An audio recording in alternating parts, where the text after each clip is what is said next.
Hi, it's Mitch from PickDawgz.com. Tuesday, June the 4th, 2024, here with your Major League Baseball first 5 inning picks for today. Of course, we'll cover all 15 Major League Baseball games, and of course, as other sports pop up, we'll cover the first halves of those games as well. But today, it's just the 15 Major League Baseball games. We also cover today in history and today in sports history, today in music history, but today it's sports history. Today in 1987, Edwin Moses's streak of 122 consecutive wins ended. Edwin Moses, 10 years he had gone without losing a race. Pretty amazing run. I'd like to go 10 years without losing a pick, but odds of that probably pretty slim, but we could certainly go on a heater of a winning streak. Let's see if we can do that by crushing the books today with our first 5 innings picks. For the first game on the card, we head to Cleveland, where the Guardians are taking on the Royals in a battle of the top 2 teams in the American League Central. The Guardians have a 5-game lead on the Royals coming into this series, and the Royals send Seth Lugo to the bump while the Guardians counter with Tristan McKenzie. McKenzie certainly not having the type of season, that many had hoped that he would have. Of course, he was one of the top prospects in all of baseball just a couple of years ago. He's had a few setbacks with injuries, but he definitely still has that stuff that got him there. We look at the way these teams are hitting the baseball. The Royals hitting right-handed pitching at a 233 clip over their last 10 games, and the Guardians at 250. I think we have a pretty interesting matchup here. Lugo, of course, has been really, really solid throwing the baseball with a 1.93 ERA over his last 5 starts. But, I think it's the Royals bullpen that's more of the problem. So this is one of those games. I think I like the Royals first 5. I'm probably going to take the Guardians for the game. And that's going to be my pick in this one. For our next game, we head to Pittsburgh, where the Pirates are hosting the Dodgers. Jared Jones on the bump for the Bucks, while it is Tyler Glasnow on the mound for the Dodgers. Glasnow, a lot of hoopla surrounding him, a lot of big odds plays, and here, the Dodgers a gigantic favorite as well, not quite up to the numbers that we saw earlier against Glasnow, as his numbers are certainly regressing in a hurry. 3.04 ERA for the season, but 4.76 over his last 3 starts. Meanwhile, Jones, the rookie as well, 3.55 for the season and 4.76 over his last 10 games. When these two teams play, there's usually a lot of runs. The over for the full game is 6-2 in the last 8 meetings of these two teams. The Dodgers hitting righties at 241 over their last 10, and the Pirates at 223. But as I said, both these pitchers in a strong regression mode, and I believe that continues in this game. I like the over in this one for the first 5 innings. For our next game, we head to Miami, where the Marlins are taking on the Tampa Bay Rays in a battle of Florida teams.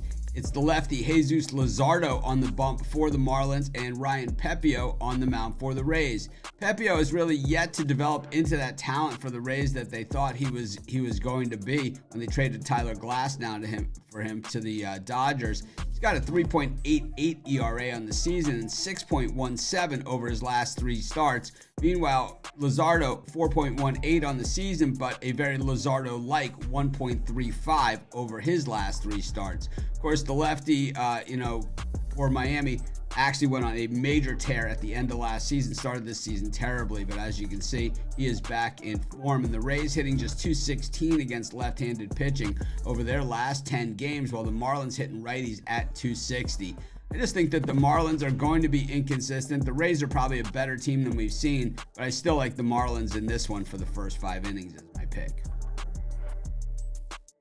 For our next game, we head to Philadelphia, where the Phillies are taking on the Milwaukee Brewers. It's Chris Sanchez on the bump for the Phillies and Colin Rea on the mound for the Brewers. Rea has been consistently inconsistent, as he's really been called to step it up this season, with Burns' departure and, of course, with Woodruff going on the IL. He has in other spots he's been hit. Sanchez kind of pitching to a higher level than we're used to him seeing him pitch at. But the thing is, he's been giving up a good amount of walks and hits. So, I think that some of that might be on borrowed time. We look at the way that these teams are hitting the baseball, and we look at recently the Brewers really crushing it, hitting 272 versus left-handed pitching over their last 10 and 267 over righties.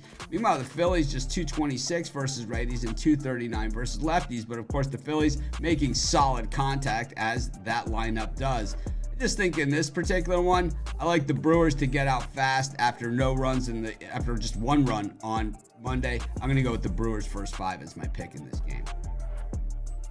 For our next game, we head to Washington, where the Nationals are taking on the Mets. It's Trevor Williams on the mound for the Nationals and David Peterson on the mound for the Mets. Williams has been outstanding this season, and the Nationals, as far as the full games go, have been 7-1 in his last 8 starts. Meanwhile, Peterson, has seen just limited action this year. He looked decent in his first outing, but not quite the same stuff that we saw in his rehab starts, so we had a little bit higher expectations of him. The Mets really have picked it up against left-handed pitching, now hitting .315 over their last 10 games, but versus righties, just 200. Meanwhile, for the Nationals, hitting .294 against left-handed pitching over their last 10 games.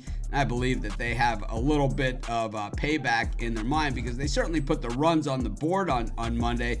They just couldn't hold the Mets down with the bullpen. I think in this one, I think the Nationals come out swinging once again. I think they get the best of it. I'm going to take the Washington Nationals, my pick for the first 5. For our next game, we go to the Bronx, where the Yankees return home to take on the Minnesota Twins. It was Heel on the mound for the Yankees, and it's Bailey Ober on the mound for the Twins. Heel has been absolutely lights out with a 1.99 ERA for the season, .89 over his last 3 starts, while Ober started to regress with a 4.89 ERA on the season and 8.36 over his last 3 starts. The Twins have not had a lot of success in New York over the years, just going 13-46 in the full games in their last 59 trips to Yankee Stadium. So just not a great place for them. And the Yankees, of course, have been absolutely lights out at home this season. This is a tough one because most people know I don't like laying big prices, and that's what it is going to take here with the Yankees. And the Yankees, though, hitting .275 versus right-handed pitching. The Twins hitting .240 versus righties. Neither of these teams hitting lefties, but that's not going to factor here. I'm going to take the Yankees. I'm going to lay a 1.5 in the first 5 innings as my pick. For our next game, we go to Toronto, where the Blue Jays are hosting the Orioles. Corbin Burns gets the ball for the Orioles, and the Blue Jays have yet to name a starter for this game. Oddly enough, there's odds out for the game, even without a Blue Jays starter named. And of course, the Orioles, whenever Burns takes the mound, are a pretty sizable favorite in this game. I'm not one to generally just jump on big favorites, not kind of what I do, nor do I jump on the big name pitchers. Of course, first 5 innings is a little bit of a different story because the starting pitchers usually do factor in the first 5 inning bets. Look at the way the Orioles are hitting. It's .283 over their last 10 games versus righties. They've only hit .200 versus lefties over their last 10 games, but for the season, .271 versus left-handed pitching. We could go through all the Blue Jays stats here, but to be honest with you, they don't matter because this team just looks absolutely lost and soulless, and we saw that on Monday in the game 1 against the Orioles. I don't think the Blue Jays could reel out anyone here that's going to slow this down. I think the Blue Jays should be selling talent and building for the future. I'm going to take the Orioles first 5, probably just throw it in some parlays at the odds a little too high for my taste. For our next game, we head to Fenway Park in Boston, where the Red Sox are hosting the Atlanta Braves. It's Max Fried on the bump for the Braves and Cutter Crawford on the mound for the hometown Red Sox. Crawford is, kind of regressing as the season goes on. What we've seen from Boston is what we've seen from them in recent years, where they just are missing a frontline #1 starter and basically a bunch of reasonable pitchers, up and down the rotation. But Crawford, while he was playing really well earlier this season, his ERA has ballooned to a 6.75 over his last 3 starts, while Max Fried, usually a slow starter, and then starts to build as the season goes on, and now past the 1/3 mark of the season, we see Fried with a 1.69 ERA over his last 3 starts. The Red Sox are hitting just .183 against left-handed pitching over their last 10 games, and while the Braves are hitting .230 versus righties, the Braves haven't been playing their best baseball recently, but I do think in this particular matchup, they probably get to Crawford and put some runs on the board. I'll take the Braves first 5 as my pick for this game. For our next game, we go to Texas, where the Rangers are hosting the Detroit Tigers. Of course, the Rangers are real banged up this year as they're trying to defend their World Series championship. Meanwhile, the Tigers had big expectations coming into the season, but with the American League Central shaping up to be a pretty tough one so far, the Tigers really haven't been, near the top of the division. In fact, they're just hanging out where they are, right around the 500 mark. Jack Flaherty gets the bump here for the Tigers, and it's Dane Dunning on the mound for the Rangers. It's weird that, that Dunning kind of fits into this sort of video because he is about a 5-inning pitcher type of guy, but the thing is sometimes he doesn't really make it to those 5 innings. He's got a 3.46 ERA over his last 3 starts, 3.94 for the season, while Flaherty 2.37 over his last 3 and 3.46 for the season. He's got big strikeout numbers as well. Just think that Flaherty can keep the heat going long enough. Both these teams hit lefties better than they hit righties. I like the Tigers mainly based on Flaherty being able to hold the numbers down a little better than Dunning, and that's my pick for the first 5 innings. For our next game, we head to Chicago, where the Cubs are hosting the White Sox in Game 1 of the Crosstown Classic. Of course, in recent years, the White Sox have absolutely owned this series, winning the Mayor's Trophy almost every single year, except for last year when it was the Cubs winning it 3-1. The Cubs go with Shota Imanaga on the mound for this one, coming back from his worst start of his career up against Chris Flexen for the White Sox, who's been in pure regression mode, going from a 5.50 ERA for the season up to 8.56. Of course, Imanaga got blasted for 7 runs in his last start. But when we look at the real pattern, the White Sox have come out strong in almost all of their games, and it's been the bullpen that has let them down. Meanwhile, the Cubs just 2-9 in their last 11 games, and they're a gigantic favorite in this game. This is one of those places where the odds are just too good going against a bad team laying a big number. You gotta take the White Sox in this one, and that's gonna be my pick for the first 5. For our next game, we go to Houston, where the Astros are taking on the Cardinals. A little bit of a wild finish last night. It was the Astros rallying in the 8th inning to get the win over the Cardinals. Oddly enough, when the Astros have had this great run over the years, they've been one of the best 8th inning teams in all of baseball, but that certainly doesn't help us with our first 5 picks. The Cardinals going with Pallant in this game, while the Astros going with Arrighetti, whose numbers have actually gotten a lot better. And of course, we all know he started in the majors a little earlier than the Astros had hoped because he was called upon due to injuries in the Astros rotation. The way the Cardinals are hitting the baseball recently is .257 versus right-handed pitching over their last 10, while the Astros dipping to .232 from their .256 for the season. So the Cardinals are certainly hitting the ball better, and I do believe that Pallant is a reliever who's starting the game, so he's going to have probably a better stuff than Arrighetti. I'm going to lean to the Cardinals in the first 5 of this one. For our next game, we go to Coors Field in Colorado, where the Rockies are hosting the Cincinnati Reds. The Reds absolutely busted up the Rockies on Monday night, and the Rockies, normally a really good home team, and they've played well at home this season, going 8-3 in their last 11 straight up at home.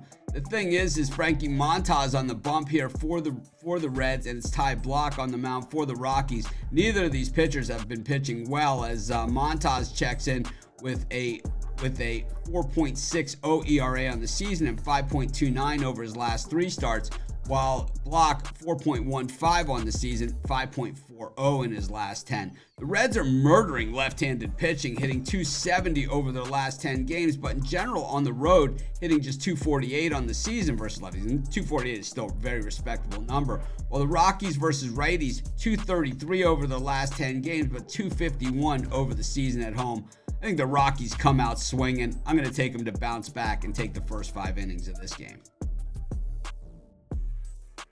For our next game, we head to Anaheim, where the Angels are hosting the Padres. It's Patrick Sandoval on the mound for the Angels and Adam Mazur on the mound for the Padres, making his first career start. Sandoval has been regressing since being the opening day starter, a 5.34 ERA on the season, up to 6.32 over his last 3 games, while Mazur is not seen as the Padres' top prospect in the organization, but he has filthy stuff with top-end fastball at 97 miles an hour, and his average speed 92 to 95. It's his slider that is almost untouchable and made him the Big Ten Player of the Year when he pitched at Iowa. He has a remarkable record in the minors, sub-3 ERA, and we'll see if that can translate to the majors. We look at how these teams are hitting the baseball, and obviously last night's game, we didn't see much hitting at all. We see the Angels hitting just 170 versus righties over their last 10, and the Padres hitting 265 versus lefties. I think Missouri is going to be tough to figure out. I'm going to take the Padres in the first 5 of this game. For our next game, we head to Oakland, where the A's are hosting the Mariners. It's Mitch Spence on the mound for the A's and George Kirby on the mound for the Mariners. Kirby has had good stuff, but really, he hasn't been at his best this season. A 4.08 ERA on the year and 5.50 over his last 3 starts, while Spence checks in at a 3.52 and 2.08 over his last 3 starts. For Kirby, it's either he's been a tough luck loser or he's just been playing bad out there. And we know that Kirby's a better pitcher than this, but how long do we wait around? We know Seattle has dominated the A's, winning 20 of the last 26 in Oakland outright and 38-13 in their last 51 games head-to-head, regardless of where they were played.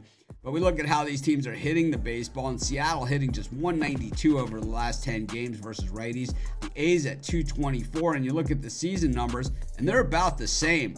Gotta say, I think the advantage in the first 5 here goes to the A's, especially as an underdog at the night's price. I'll take the A's first 5 as my pick for this game. For our last game of the night, we head to Arizona, where the Diamondbacks are hosting the San Francisco Giants. Blake Walston on the mound for the D-backs and Kyle Harrison on the mound for the Giants in a battle of left-handed pitchers. Walston we haven't seen much of this season, but he's got a 2.16 ERA. I don't think it means a lot. He's only pitched 8.1 innings of work. He's allowed 7 hits over that span. Meanwhile, Harrison has 4.15 ERA, allowing 69 hits over 65 innings of work, and a 6.60 ERA over his last 3 starts, allowing 23 hits over 15 innings of work. But in those games, the Giants have kind of gotten it done there. When we look at the way these teams are hitting lefties for the season, the D-backs are hitting 277 versus lefties, but over their last 10 games, it drops to 232, while the Giants 235 over their last 10 games, down from 244, down from 252 for the season.